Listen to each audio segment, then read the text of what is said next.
나누실 우리 하나님의 말씀은 사무엘하 5장 17절로 25절입니다. 우리 한음성으로 합독합니다. 시작. 이스라엘이 다윗에게 기름을 부어 이스라엘 왕으로 삼았다함을 블레셋 사람들이 듣고 블레셋 사람들이 다윗을 찾으러 다 올라오매 다윗이 듣고 요셉으로 나가니라. 블레셋 사람들이 이미 이르러 르반 골짜기에 가득한지라. 다윗이 여호와께 여쭈어 이르되 내가 블레셋 사람에게로 올라가리이까 여호와께서 그들을 내 손에 넘기시겠나이까 하니 여호와께서 다윗에게 말씀하시되 올라가라. 내가 반드시 블레셋 사람을 내 손에 넘기리라 하신지라. 다윗이 바알 브라심에 이르러 거기서 그들을 치고 다윗이 말하되 여호와께서 물을 흩음같이 내 앞에서 내 대적을 흩으셨다 하므로 그곳 이름을 바알 브라심이라 부르니라. 거기서 블레셋 사람들이 그들의 우상을 버렸으므로 다윗과 그의 부하들이 치우니라. 블레셋 사람들이 다시 올라와서 느바임 골짜기에 가득한지라.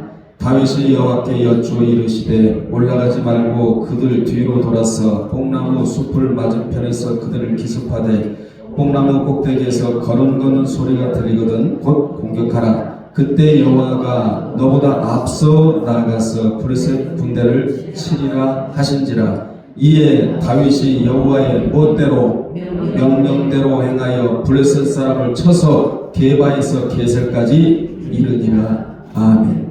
이 시간에는 침략자와 승리자라는 제목으로 함께 은혜 나누겠습니다. 본문은 다윗의 통일 이스라엘 즉위 초기에 있었던 블레셋과의 전쟁에서의 승리한 내용입니다. 패한 내용이 아니에요. 승리한 내용이에요. 블레셋은 사탄의 집단을 가리킵니다. 당시 블레셋은 2차에 걸쳐 이스라엘을 침공하였는데 그 전쟁의 주도권은 블레셋이 가지고 있었지만 다윗은 두 번의 전쟁에서 승리를 했어요. 성공을 넘어 승리하는 자가 되어야 될 줄로 믿습니다. 먼저 성공하고 무엇으로? 신앙으로 먼저 성공을 하고 그리고 신앙으로 성공하는 자는 승리로 넘어가요. 그 전쟁의 승리 비결이 무엇이냐? 밑에서도 언급하겠지만 따라합시다. 여호와께 물었다예요. 이것이 습관화가 되어야 됩니다. 여호와께 물었다. 이것이 전쟁에서 승리하는 유일한 방법이자 비결이자 비밀 코드였다. 성경에 여호와께 지속적으로 묻고 행한 자는 다 성공하고 승리했지만 묻지 않은 자는 다 실패했다는 것이 우리로 하여금 거울로 보여주는 역사예요. 우리는 좋은 역사를 써야지 흑 역사를 써서는 안 될 사람들이에요. 오늘 이후부터 흑 역사는 내다버리고 앞으로 좋은 역사를 쓰는 저와 여러분이 되어야 될 줄로 믿습니다. 다윗이 두 번에 걸친 전투를 모두 하나님께 묻고 하나님의 방법대로 치르니 승리를 했다고 19절에서 말씀해주고 있습니다. 승리라는 말은 공격자와 침략자가 있기에 나온 말인데 이같이 세상에는 언제나 침략자가 있고 승리자가 있는데 그 침략자를 물리칠 수 있는 방법이 고스란히 오늘 본문에 나오고 있는 것입니다. 그러므로 성경은 인생의 모든 답이 들어가 있다. 그 답을 세상에 나가서 찾으면 정답을 줄 수가 없어요. 성경에서라야 여러분의 인생에 정확한 답을 줄 수가 있는데 그 답 중에 전쟁을 이렇게 하면 승리한다라는 어마어마한 답이 오늘 본문에 들어있다는 것입니다. 그렇다면 본문이 주는 주된 교훈이 무엇이냐? 첫째, 세상 사람들은 성도가 강성해지는 것을 싫어한다는 교훈을 첫 번째로 주고 있습니다. 17절에서 블레셋은 다윗이 이스라엘의 왕이 됐다는 소식을 듣고 즉시 군사를 소집하여 이스라엘을 침공하러 왔어요. 블레셋은 다윗이 통일 이스라엘의 왕국의 왕이 되고 그 국력이 신장되자 대군을 이끌고 이스라엘을 침공한 것입니다. 그런데 사실은 이들이 침공할 수 있는 빌미를 누가 만들었느냐? 다윗이 만들었어요. 우리는 사탄이 침입할 수 있는 침입구를 딱 막아야 됩니다. 말씀으로 틀어 막아야 돼요. 마귀가 침입하지 못하도록. 이 블레셋이 침입할 수밖에 없도록 빌미를 만들었는데 다윗은 사울을 피해 블레셋에 망명한 것을 사무엘상 28장 1절로 2절에 블레셋에 망명을 한 적이 있었다 이 말이에요. 누가? 다윗이. 이때는 어느 때냐? 여호와께 묻지 않을 때입니다. 툭하면 자기 생각에 취하여 블레셋에 망명을 하는데 사무엘상 27장 1절에 자세히 나옵니다. 거기 보면 그는 마음에 생각하기를 하나님을 생각해야 할 다윗이 자기의 생각에 젖어 있었다는 것이지요. 내가 후일에는 사울의 손에 붙잡히리니 블레셋 사람의 땅으로 피하여 들어가는 것이 조리로다. 이 말은 상책이로다. 사울이 이스라엘 온 영토에서 다시 나를 찾다가 단념하리니 내가 그의 손에서 벗어나리라는 생각에 블레셋으로 망명을 갔어요. 이때가 어느 때라고요? 여호와께 묻지 않을 때였다. 우리도 마찬가지예요. 여호와께 묻지 않은 신앙은 세상에 깊이 빠질 수밖에 없는 겁니다. 우리는 하나님에게 풍덩 빠져야지 세상에 빠져서 뭐 하겠습니까? 이렇게 블레셋으로 도망을 갔는데 이것이 블레셋으로 하여금 쳐들어오게 만드는 화근이 되었다는 거예요. 그렇게 다윗이 블레셋에 망명을 갔으니 다윗이 왕이 되는 것은 그들에게는 반역 행위이고 그대로 방치해서는 안 될 일이었습니다. 사실 이스라엘이 강해진다는 것은 블레셋으로서는 가장 큰 위협이 아닐 수가 없었습니다. 그러므로 그들은 다윗이 번성하기 전에, 강성하기 전에, 즉 이스라엘의 국력이 강해지기 전에 짓밟으려고 공격을 해 온 거예요. 우리는 무슨 일이 있어도 사탄에게 망명 가서는 안 되고 여호와께 피해야 합니다. 아멘. 이같이 사탄과 세상 불신자들은 성도와 교회가 번성하고 강해지는 것을 극도로 싫어한다는 거예요. 왜 그렇게 싫어하느냐? 그것들을 미워하는 사탄에게 속해 있기 때문에 그렇습니다. 우리는 소속이 분명해야 한다 해요. 진리면 진리고 비진리면 비진리고 발세부리면 발세부리고 예수면 예수님이고 이렇게 소속이 분명해야 한다. 사실 성도가 번성하고 강성해지면 사탄의 세력들의 입지는 그만큼 좁아들게 되잖아요. 그래서 이 세상에는 크게 두 나라가 존재하는데 한쪽에는 하나님의 어마어마한 나라가 존재하고 한쪽에는 사탄의 나라가 존재하며 하나님의 나라 안에 지옥도 들어가 있다는 사실. 이 두 나라의 싸움이거든요. 이 두 나라가 어디 들어가 있느냐? 여러분의 마음속에 들어가 있다는 거예요.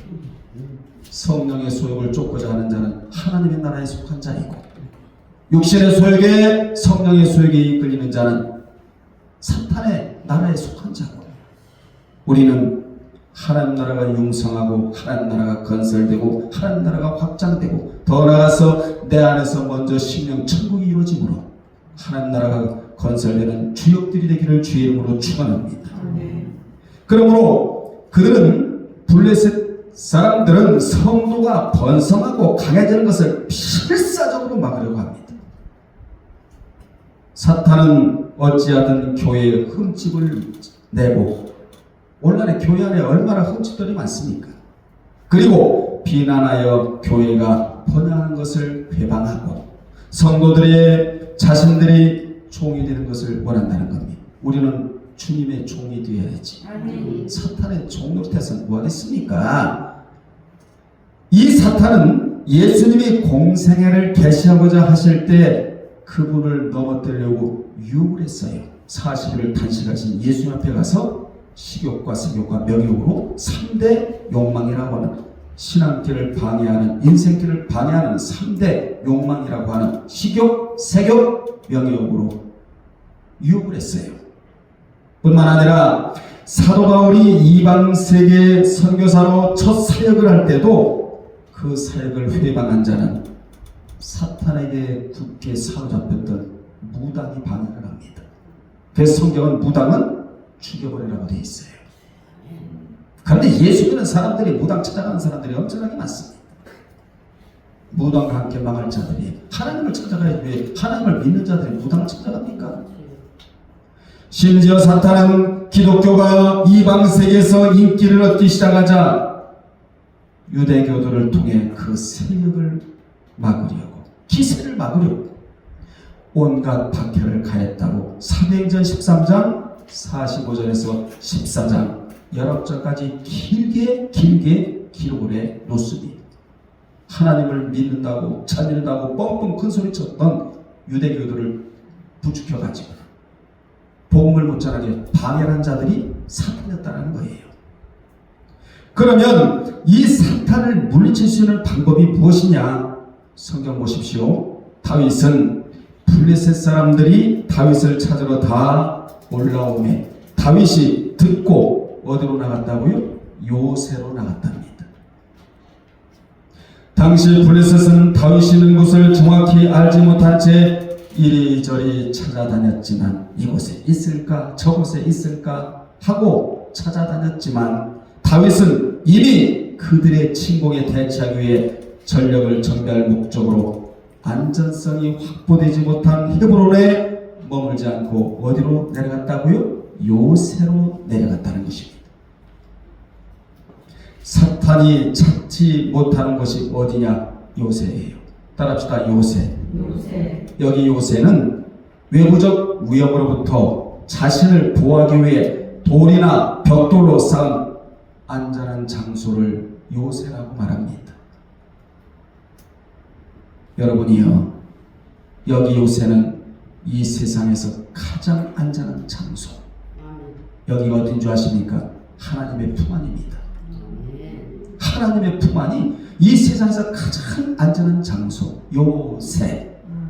이는 마치 독수리 새끼가 어미 품속에 있을 때 가장 안전한 것과 같습니다. 그리고 기도가 바로 요새예요. 말씀에 붙들린 것이 바로 요새입니다. 여러분은 무엇에 붙들려 사십니까? 명예에 붙들려 사십니까?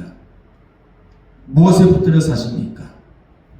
오늘날의 청년들이 54만이 집에서 논답니다. 아버지는 열심히 일하고 집에 들어가면 이부자리나 듣고 게임이나 하고 인사도 안 하고, 어제 제가 강의하면서 인사만 잘해도 먹고 사는데 지장이 없다 해. 오늘 젊은 애들이요 인사가 없어요. 어른이 가도요 인사를 안 해.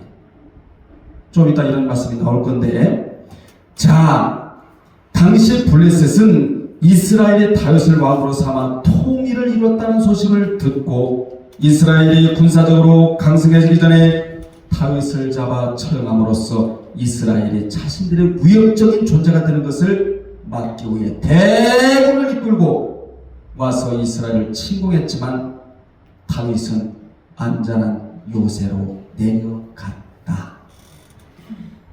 엄청난 교훈을 주고 있죠. 여기에서 중요한 것은 블레셋 사람들의 전술과 다윗의 전술이 비교되어 나온다는 것입니다. 성경 보십시오. 블레셋 사람들은 다윗을 잡으려고 다 올라왔지만 다윗은 아둘람 굴이 있는 지역으로 추정되는 분명한 목적지 어디로? 요새를 향하여 전략적으로 내려갔다는 것입니다. 이것이 뭡니까? 전술의 비교예요. 그가 요새로 내려간 것은 하나님의 응답을 받기 전에는 그 어떤 군사적 행동도 하지 않겠다는 다윗의 의지의 표명이었다, 그 얘기예요. 이 내려감은 하나님이 인생을 위해 하늘에서 내려오신다는 야라드, 이 엄청난 단어, 하나님이 하늘에서 땅으로 내려올 때 식물도 살고 동물도 살며 사람도 살고 우주 만물도 산다라는 야라드. 우리는 하나님의 하늘에 계시다가 나를 만나주시러 내려오셔야 여러분의 가정이 삽니다. 내가 살아요. 그분이 내려오지 않으시면 살할 길이 없는 거예요. 여러분 오늘날의 말씀이 내려옵니다. 여러분 심령이. 그래서 하나님과 여러분의 만남의 토킹의 역사가 있어야 내가 살아갈 수 있다는 거예요. 하나님이 내려오신다는 이 야라드라는 단어가 여기에 내려감으로 쓰이는데 하나님이 모세에게 모세야 이 하나님 올라와 어디로요? 시내산으로. 왜요? 율법을 내가 내려줄게. 하나님이 모세에게 알라 너는 올라오너라. 하나님은 네가 올라오면 내가 내려갈게. 야라드. 나는 신앙으로 올라가고 하나님은 은총으로 내려오시고 이 역사가 있어야 된다 그 말이에요. 내려갔대요. 하나님이 내려오시는 장소, 하나님의 보호하심이 있는 장소, 하나님의 도우심이 있는 장소로 내려갔다는 것입니다. 여러분들이요, 이 내려가는 의미는 하나님의 뜻을 존중하겠다는 신본주의적 신앙을 의미하는 거예요. 따라합시다. 신본주의와 영성이 맞물려 돌아가는 자에게는 안전한 요새가 준비되어 있다 해요. 그러나 인본주의와 세속에 맞물려 돌아가는 자에게는 요새 은총이 주어지지를 않아요. 기독교는 어떤 종교죠? 법칙의 종교이자 원리의 종교이기 때문에 신본주의와 영성이 맞물려 돌아가면 하나님이 여기도 안전하다, 여기로 내려가라, 여기도 안전해, 여기로 내려가라, 이렇게 하나님이 직접 우리를 인도에 나가신다는 것입니다. 아멘. 두 번째, 성도의 선한 싸움은 승리가 보장된 싸움이다. 19절에 다윗이 블레셋에 대한 공격 여부와 승리 여부를 하나님께 묻는 데 대하여 하나님께서 승리를 보장해 주셨습니다. 다윗은 전투를 하기 전에 늘 하나님께 묻는 뭐가 있었다? 습관이 있었다. 사무엘상 23장 1절로 5절에 자세히 기록되어 나오는데 인생이 실패하는 이유는 뭐냐? 여호와께 묻지 않기 때문에 실패를 해요. 여러분 주변에 보세요. 성공한 자는 여호와께 물어요. 실패한 자들은 여호와께 묻지 않습니다. 믿는 척만 하는 거예요. 믿는 척. 여러분 믿는다는 게 뭐죠? 묻는다는 거거든요. 아멘. 주변에 눈 뜨고 보세요. 예수 믿는 자들 중에도 실패했다, 여호와께 묻지 않았다는 증거예요. 그런데 여호와께 물었다? 이건 다 성공한 자고 승리한 자예요. 왜냐? 여호와께 묻고 무슨 일을 하게 되면 그 일이 내 일이 아니라 하나님의 일이기 때문에 하나님은 실수도, 하나님은 잠자지도 아니하시고 하나님은 졸지도 아니하시며 하나님은 실패가 없는 하나님이라고 한 번 입에서 뱉은 말은 그대로 성취시켜주는 하나님이라고 민수기 23장 19절에서 말씀해 주고 계시잖아요. 묻지 않으면 내 일이 돼요. 여러분의 일, 여러분이 일하시다 보면 얼마나 실수가 많습니까? 그래서 물어야 된다는 거예요. 다윗은 신앙의 철학을 딱 세웠는데 묻고 듣고 행하고. 아멘. 이게 다윗의 신앙 철학의 뭐지요? 책이었다 그 말이에요. 아멘. 여러분에게도 뭐가 있어야 되느냐?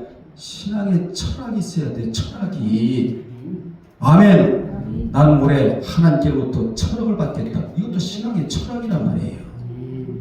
맹목적으로 예수 믿는 게 아니란 말이에요. 눈을 뜨고 마음을 열고 뭔가 좀 해내야 되겠다라는 의지를 갖고 예수를 믿어야 사탄이 떠나가고 하나님의 역사하심이 강같이 밀려올 거 아니겠습니까? 따라합시다. 다윗은 여호와를 상담의 대상으로 삼자였다. 이제부터 잘 들으십시오. 그는 하나님과 대화가 잘 되는 자였다. 대화는 뭐냐? 소통입니다. 인터페이스. 대화의 핵심은 뭐냐? 경청이에요. 그 대화는 1, 2, 3 화법으로 이루어져야 하는데 1, 2, 3 화법 1은 뭐냐? 1부는 말하고 2부는 뭐하고? 공감해주고. 공감은 역지사지예요. 상대의 눈물, 상대의 기쁨, 어려움을 내 눈물과 기쁨과 어려움으로 받아들이는 이입감, 이게 있어야 된다 그 말입니다. 고개를 끄덕끄덕해. 이게 잘 안 되지만 끄덕끄덕해주고, 그리고 상대의 말에 깊은 이해를 표시해주고 수용해주고 눈을 맞춰주는 행위가 바로 대화의 두 번째 자리이다. 그리고 3은 조용히 경청해주는 것. 이것이 되는 자가 인격이 정돈된 자이고 공감 능력이 있는 자입니다. 여러분, 인생은 긴 장거리 마라톤과 같고 긴 거리를 여행하는 것과 같습니다. 즉 인생은 결코 짧은 거리가 아니에요. 긴 거리인데 그 거리에서 여러분이 해야 할 일이 뭐냐? 삶의 자세와 애티튜드, 태도와 예절과 특히 공감 능력과 인성이 내면화가 되어 있어야 돼요. 아멘. 이 인성은 4차 산업혁명의 시대를 맞이하여 AI가 할 수 없는 것이 바로 인성이에요. 아멘. 아멘. 인성이 대체가 된다 이 말이에요.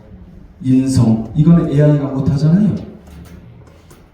삶의 자세, 예절, 공감, 이거 AI가 못해요.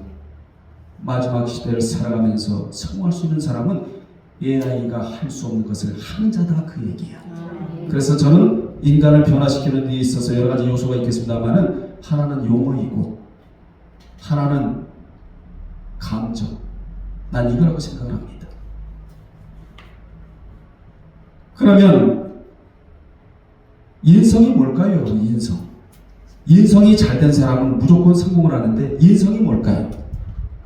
인성의 정의는 언행으로 드러난 사람의 됨됨이의 총체를 인성이라고 정의를 합니다. 언행으로 드러난 사람의 됨됨이의 총체, 이걸 인성이라고 말하는데, 즉 뭐와 무엇이 말과 행동으로 드러낸 사람의 됨됨이가 인성이에요. 말을 하면 몸이 따라가야 돼. 말한 대로. 그래서 우리는 어딜 가더라도 기도와 함께 갔다가 응답과 함께 돌아와야 하고, 찬양과 함께 갔다가 정말 하나님을 담을 수 있는 그릇으로 만들어서 돌아와야 하고, 하나님과 함께 갔다가 여러분 혼자 쏙 오지 말고 하나님과 함께 갔다면 함께 돌아오는 이 자가 누구냐? 인성이 제대로 된 자이다. 아멘. 자, 다윗은 제사장 아비아다를 통해서도 물었다.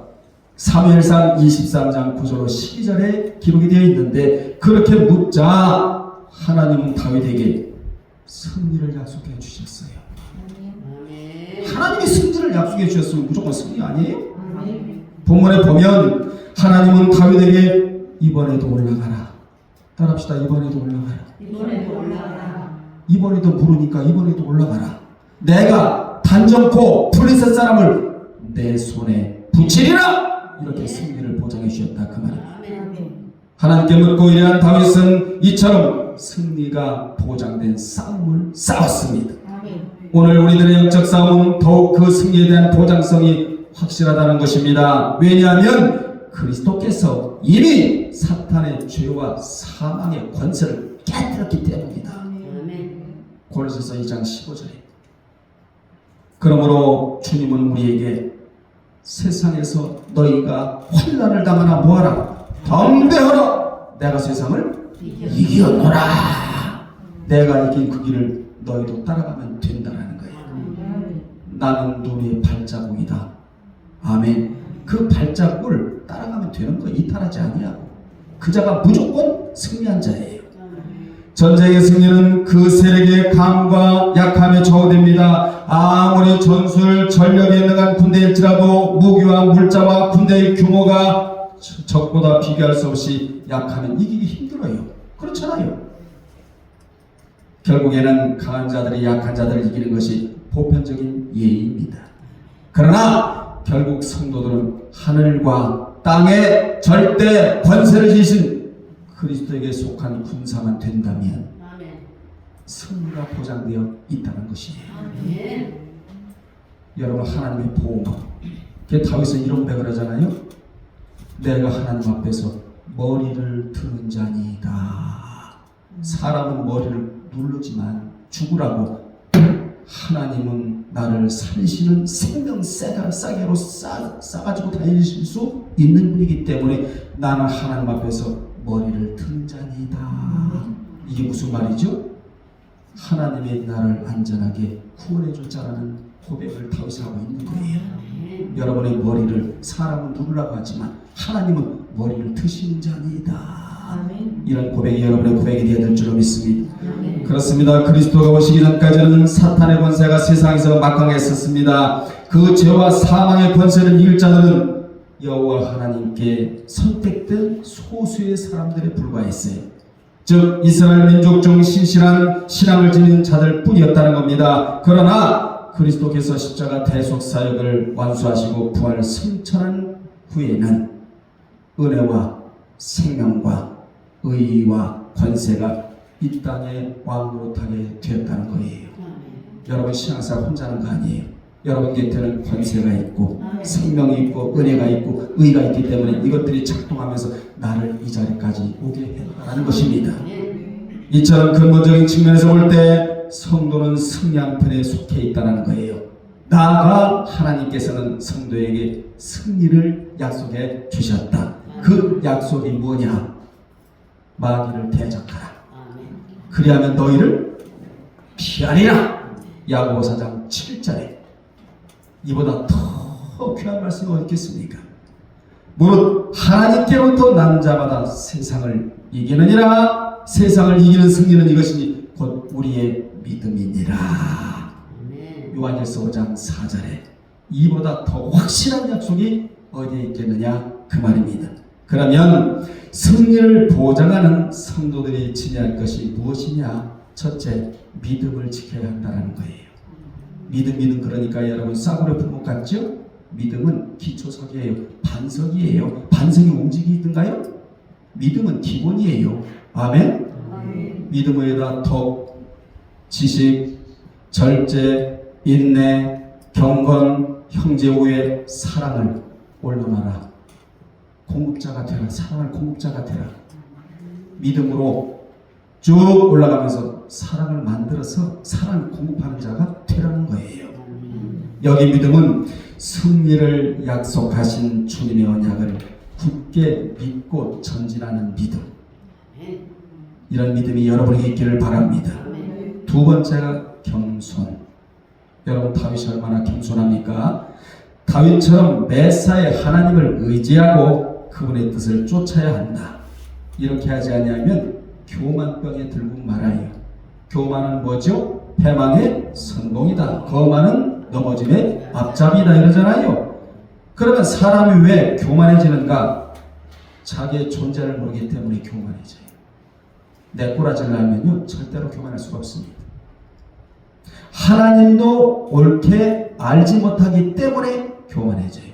하나님을 제대로 아는 사람은요 점점 겸손 쪽으로 가요. 왜냐? 그분의 속성이 겸손이니까. 자신의 존재를 확실히 깨닫는 자는 교만할 수가 없습니다. 왜냐? 나는 연약한 존재라는 사실을 알기 때문에 그렇습니다. 하나님은 창조주의 위치에 있는 분이고 자신은 종의 위치라는 사실을 깨닫는 자는 절대로 교만하지를 않아요. 여러분 어떤 자가 되어야 되겠습니까? 주님의 종이 되어야 한다. 거룩한 종이 되어야 돼요. 세 번째로 인내입니다. 인내. 믿음은 성도의 삶의 기반이요. 겸손은 믿음을 성장시키는 요소이며 인내는 믿음의 기반이라고 해요. 특히 믿는 자는 믿음으로 삶의 기반을 닦아야 한다. 아멘. 믿음으로 먼저 기반을 닦으세요. 네. 그러면 물질이 거기에 얹어져요. 그래서 물질이 기반을 닦아준다 그 얘기예요. 근데 많은 사람들은 물질 갖고 기반을 닦으라고 그러잖아요. 절대로 먼저 물질이 여러분의 삶의 기반을 닦아주지를 않습니다. 믿음이 먼저 기반을 닦아주고 난 이후에 물질이 그 위에서 삶의 기반을 닦아준다는 것이 성경이 주는 교훈이에요. 아멘. 자, 20절로 갑니다. 20절은 하나님은 대적자들을 물처럼 흩으신다고 말씀합니다. 아멘. 20절에 보십시오. 다윗의 승리와 블레셋군의 대패를 증언한 내용이 20절인데 여기에 보면 하나님께서 대적들을 물을 흩음같이 내 앞에서 내 대적을 흩으셨다라고 고백을 합니다. 참 고백이에요. 거짓이 아니에요. 그리고 그 승리의 장소를 주께서 흩으셨다는 의미의 발굴하심, 즉 주께서 격파하셨다라고 칭하여 승리를 기념해요. 성경은 하나님을 대적하는 자들과 하나님의 사람들을 대적하면 하나님께서 심판하시되 뭐처럼 큰 물처럼 그 진노를 발하신다고 말씀하고 있습니다. 아멘. 이사야 28장 2절에 큰 물은 뭐죠? 하나님의 진노의 상징이 큰 물이에요. 여러분 왜 물이 여기 들어오느냐? 물의 특징은 한 번 흩어지면 다시 모을 수가 없어요. 하듯이 하나님과 성도들과 교회를 대적하는 자들은 하나님의 엄중한 심판과 비극적인 운명에 처해진다는 교훈입니다. 또한 물은 쏟아지면 어디로 내려가요? 밑으로 내려가듯이 더 낮은 곳으로 흘러가듯이 지하 깊은 곳까지 내려가듯이 하나님을 대적하고 교회를 대적하며 하나님의 사람을 대적하고 하나님의 사람을 핍박하는 자들은 음부로 내려간다는 교훈입니다. 음부가 어디입니까? 지옥이에요. 이처럼 하나님을 섬기고 영적으로 살려고 몸부림치는 자들을 대적하면 흐르는 물같이 사라지게 하시는 분이 누구라고? 하나님이라고. 시편 58편 7절에 다윗은 이런 것을 다 알고 있었다는 거예요. 그래서 원수를 하나님께 맡겨요. 자기가 처리하려고 하지를 않아요. 하나님께 품어요. 말씀의 원리를 알고 있었으니까.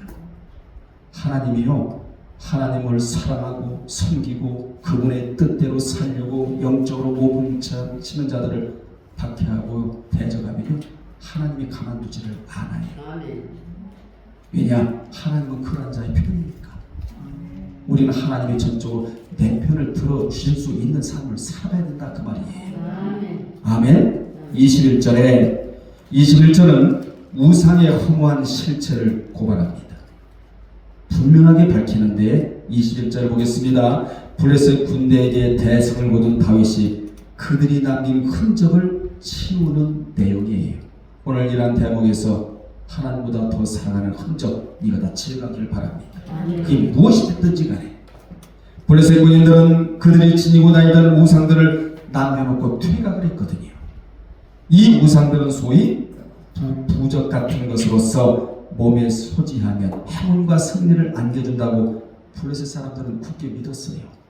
부적이 무슨 여러분 행운을 갖다주고 부적이 무슨 전쟁에서 승리하게 만듭니까? 하나님이 승리하게 만들어 주셔야 되시오. 아멘. 다윗은 이러한 우상들을 어떻게 했다고요?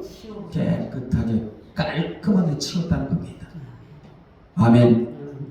역대상 14장 12절에 보면 다윗이 우상들을 불태웠다고 기록한 것으로 보아 이 우상들이 나무로 만들어진 것이라는 것을 우리로 알고 알게 합니다. 여기서 할 얘기가 많은데 아무튼 간에 우상은 우리를 유익하게 해줄 수가 없어요. 우리가 우상들을 불태울 수는 있어도. 그런데 성경은 이렇게 말씀합니다. 우상이 있다요, 없다가 아니에요. 우상이 있습니까? 없습니까? 여러분 안에도 우상이 있지요.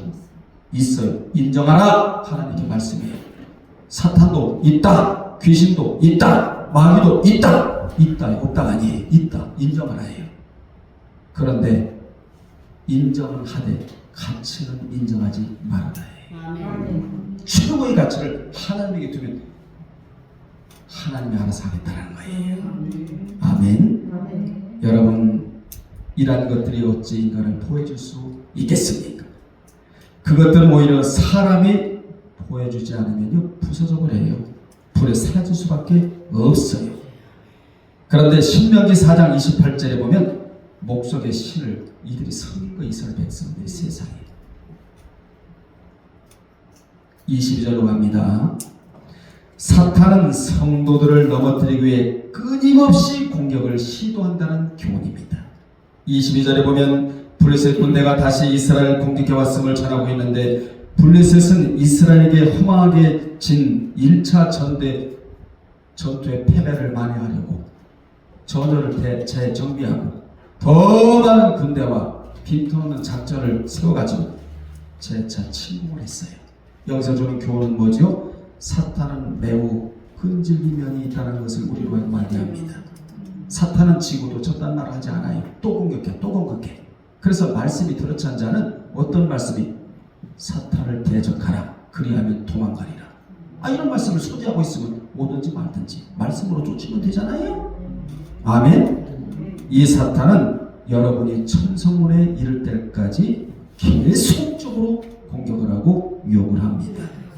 그런데 누구를 공격하고 유혹하느냐? 신명기 25장 18절에 보면 오늘날의 그 메가 트렌드라고 하는 번아웃 된 자들을 뒤에서 공격한다는 것을 우리로 하여금 알게 해요. 여러분 신명기 25장 18절에 봅시다. 곧 그들이 하나님을 두려워하지 아니하고 너를 길에서 만나 너의 피곤함을 타서 내 뒤에 떨어진 약한 자들을 골라서 쳤느니라. 사탄은 영적으로 피곤을 느끼고 예배 드리러 가야 되는데 왜 이렇게 피곤해? 기도해야 되는데 왜 기도 소리가 안 나와? 찬양해야 되는데 왜 감정의 기매만 있어? 이런 자들을 골라서 뒤에서 쳐버린다고 돼 있어요. 그래서 깨어있으라 이 말이에요. 깨어있으라. 골라서 친다는 거예요. 어디에서? 뒤에서. 영적으로 지쳐있는 자들. 육적으로는 지쳐 있다 할지라도 영적으로는 지치지 말아야 될 거 아니겠어요. 뒤에서 골라서 쳐버린대요. 오늘날로 말하면 소위 시험 들었다고 하는 자들만 골라서 쳐버린답니다. 여러분 시험 들어야 됩니까? 합격해야 됩니까? 왜 그렇게 집회를 가면 시험 들었다는 사람이 많은지. 그것도 권사, 전도사들 세상에 목사님도 시험 들었대요. 아니 왜 시험이 들어야 돼요? 시험에 합격해야 다음 단계로 넘어갈 거 아니겠어요? 단계가 얼마나 많은데 여러분이 올라갈 단계가 얼마나 많은지 몰라요. 천성문까지 가는 데 있어서 이 단계가 얼마나 많은지 몰라. 근데 시험 들었다고 단계를 벗어나지 못하고 올라가지 못하고 주저앉아버려. 이런 자들 골라서 쳐버린다는 거예요. 사탄이. 번아웃 됐다 이 말은 연탄자가 타버렸다 그 얘기가 똑같아요. 연탄자 타버리면 쓸모가 있습니까? 내가 던져버리잖아요. 우리는 화라산 같은 자가 돼야 돼. 심령이 불이 붙어갖고 정말 마지막 때 한 번 말씀대로 붙잡고 살겠다는 의지가 여러분 마음속에서 화가 타올라야 되지요. 자, 23절로 24절에는 두 가지 큰 교훈이 나오는데 첫째는 선한 싸움에는 다양한 지혜가 필요하다. 그래서 지혜를 구하라. 그리하면 꾸짖지 않고 후히 주시겠다. 이렇게 말씀하셨잖아요. 이 두 구절은 블레셋과의 2차 전투 후에 다윗이 하나님께 작전을 묻는 데 대한 하나님의 사전 지시예요. 하나님은 이번에는 정면 대결을 피하고 뒤에서 기습하라 이렇게 지시를 내립니다. 1차 전투 때는 다윗이 먼저 전면에 가서 정면으로 공격해 들어갔어요.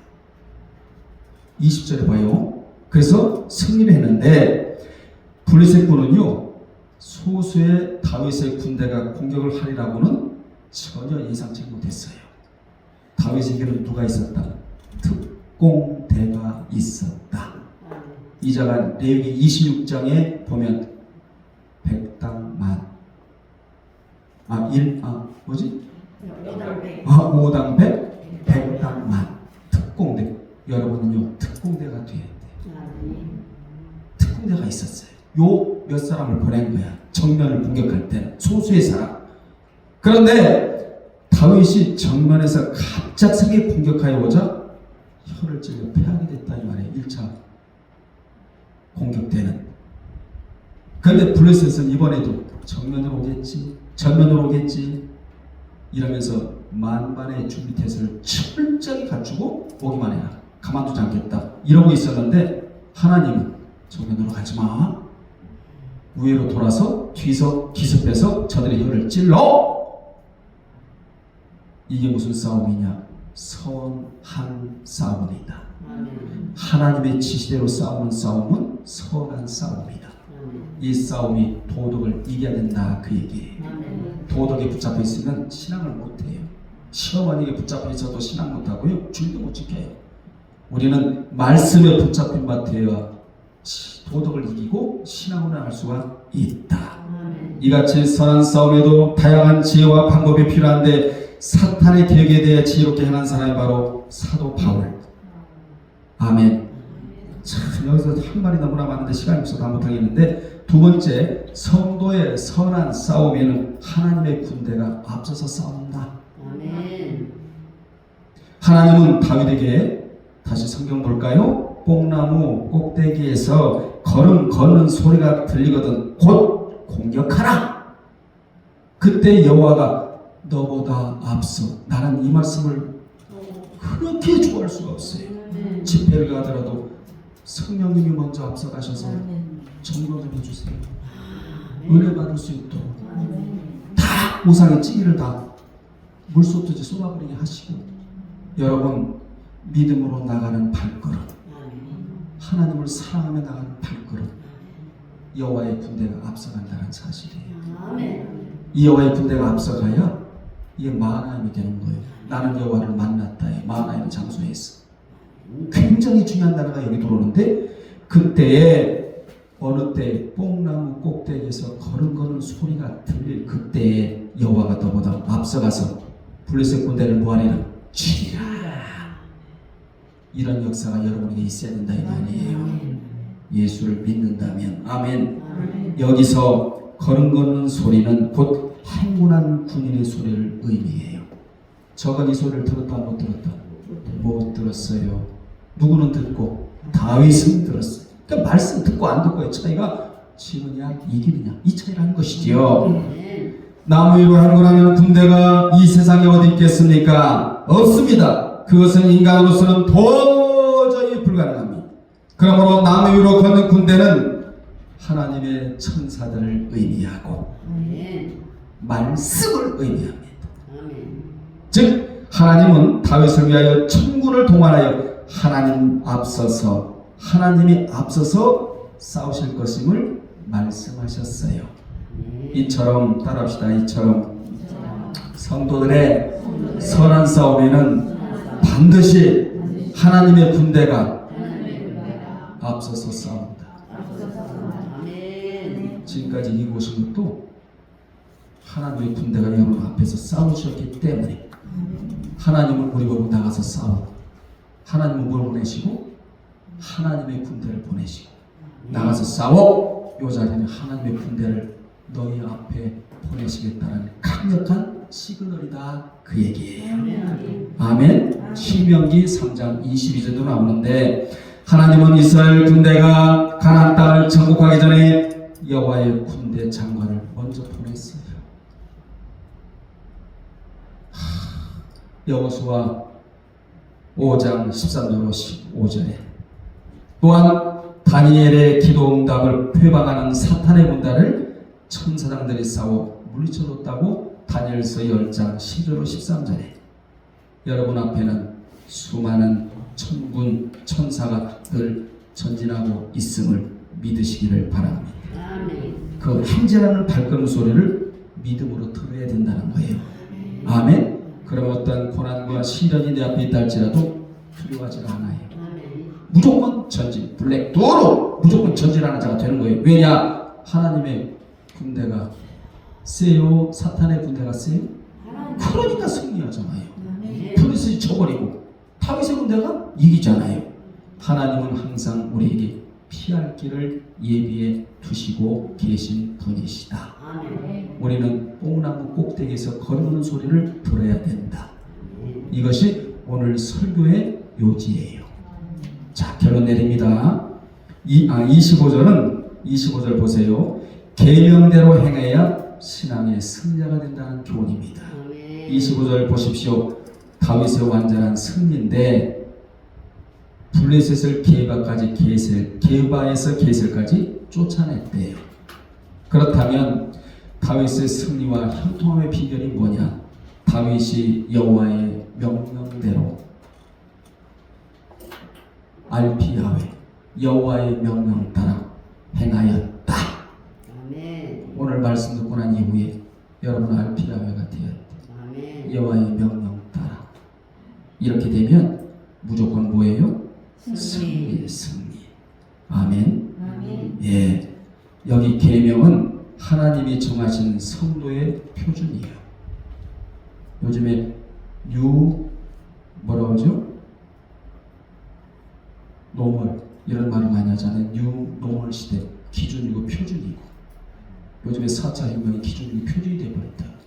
노멀 이런 단어 여러분 지금 돌아다니는 메가 트렌드 이 돌아다니는 이런 단어들 있잖아요. 용어들을 여러분이 잘 캐치해야 돼요. 그래 시대를 읽을 수가 있다고. 아멘. 어떤 용어들이 돌아다니고 있는가? 경제 용어든지 아니면 또 다른 산업의 용어든지 간에 어떤 용어가 지금 이 시대를 덮고 있는가? 이걸 잘 여러분이 들어야 된다 이 말이야.